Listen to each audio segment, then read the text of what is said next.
you want to talk Center City Gary, there is no reason, to come there. There really isn't, that I'm aware of. There isn't a whole lot of hope here. So who would want to go to a hopeless town?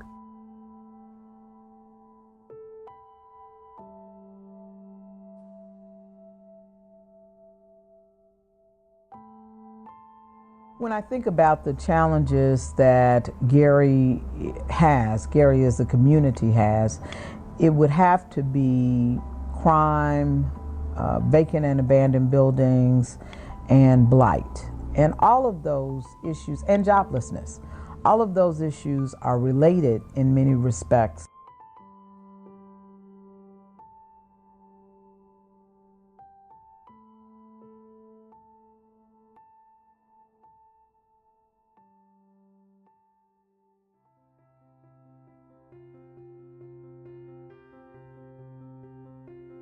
I got here in April of 2010, and it started out as a real estate opportunity. But then when I got here and I realized there was a need to provide opportunity for the reentry population, I realized that there were certain skill sets that they didn't have, and that they weren't going to be able to work for me forever because I just didn't have the money to keep it going that way.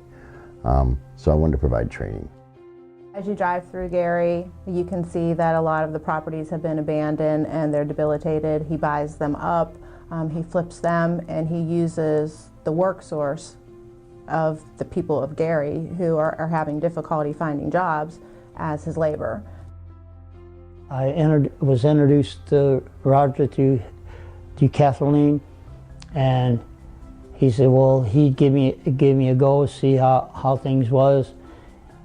That very same day, it wasn't the same day, it was the next day, he went and got me out of the shelter, gave me a house to live in, and didn't know nothing about me. And he's put faith in me to give me a chance to prove myself.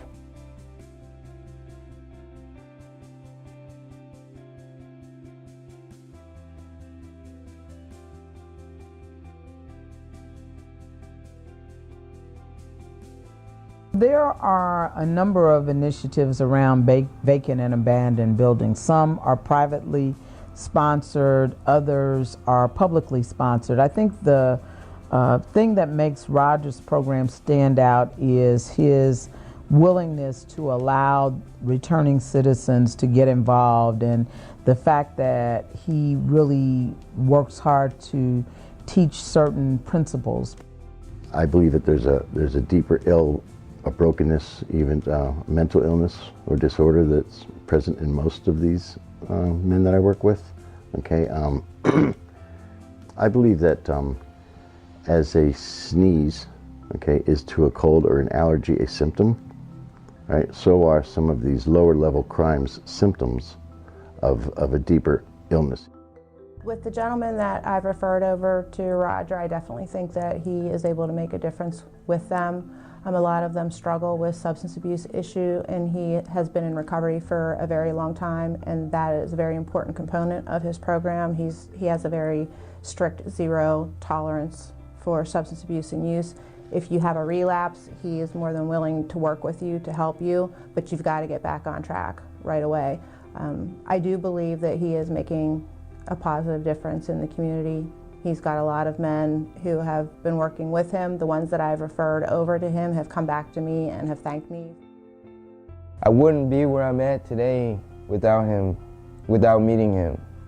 I mean, I wouldn't have got in here. I would have been paying $140 a week. He cut that down to $35 a week, considering recovery works with court.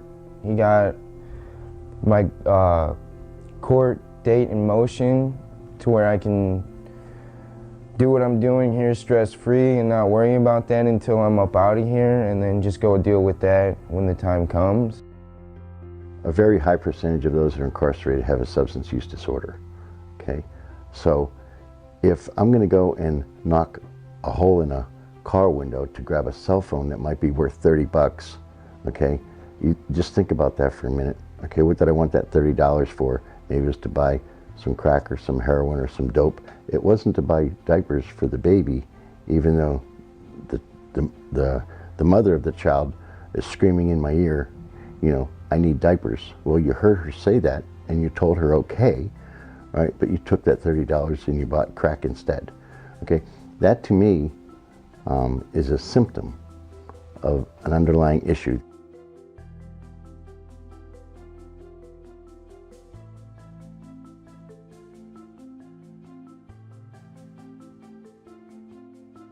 I believe that community service projects are huge in terms of flipping the script on the stigma that's attached to these men, right? We have to know that they're valuable resources, okay? We have to know that they possess gifts that they can share with others. They are human beings, right? They have a heart just like you have a heart. They have a heart that beats just like mine, right? So I need to understand the similarities that are present in the heart, and not so much go towards the differences that are apparent to the eye. I've met a number of the guys who've worked in Roger's program because very often they will volunteer on Blight Buster Day or some other cleanup day in the city, and because I'm out cleaning with them, I'm working with them, I've gotten to know them. I'll get the residents in a community event, whether it be a cleanup, whatever it might be, to allow other people to see them as they are after incarceration, okay? It's almost like you can't wipe the slate clean because your past is your past, but you don't have to live in yesterday either. So the idea is to show a different side of this population. He's made me think about my self-worth, you know, what I'm really about, you know. I know quite a bit of stuff, but he's teaching me more things, you know, more of things to get along with society. Society's kind of a eat dog type thing, you know. But I appreciate Roger. Roger's done me really good, you know, and I would like to get into a program like this, to be part of this program where I could help others, you know, and going through and with being with Roger, I'm learning how to be able to do things, to think, to try to help somebody else out in the best I can of my abilities.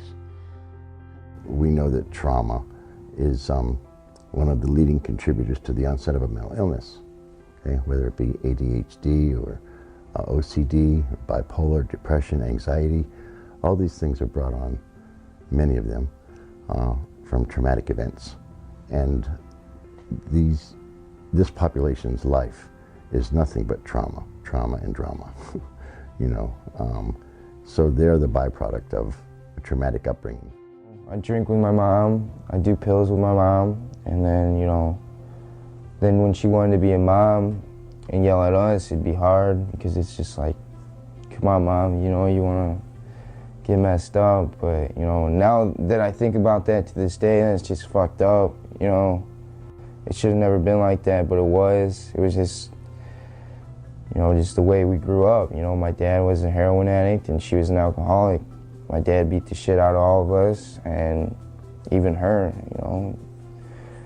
So once we got out of that, it was all right until my mom's boyfriends were just controlling. I didn't like them, you know, sort of, you're not my dad.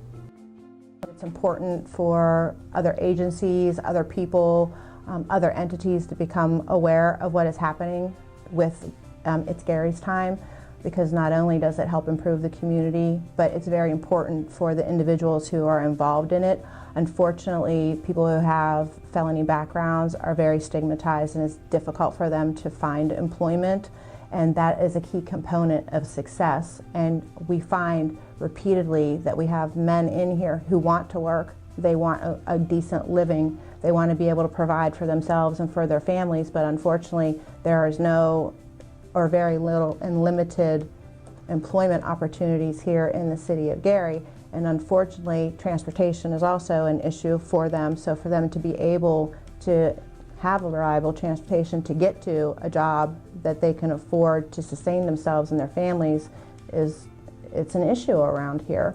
And I think that Roger is making a contribution to try to eliminate some of that for these men. What I want people to know about, wish people knew about me, was I'm a good person. I'm always into helping others if I'm able to.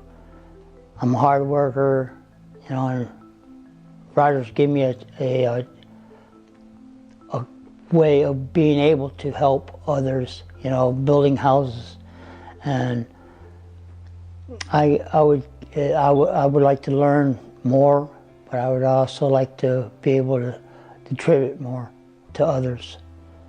And in this program, I think it's opened my eyes a little bit, where I'll go that extra mile to help somebody else.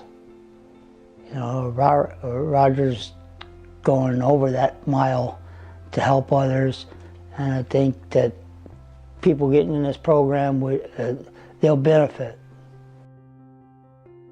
What It's Gary's Time does is it, one, provides an opportunity for returning citizens to work, and so that helps that. They rehab or either maintain vacant or abandoned properties or properties that have been purchased for rental, so it helps with the vacant and abandoned property. And typically when they are volunteering to remove blight from communities, so it helps with that. So, you know, there are many major problems that It's Gary's Time helps with. And the other piece is, to the extent that you're providing job opportunities for those individuals who have previously been involved in illegal activity, it really does reduce the chance of recidivism.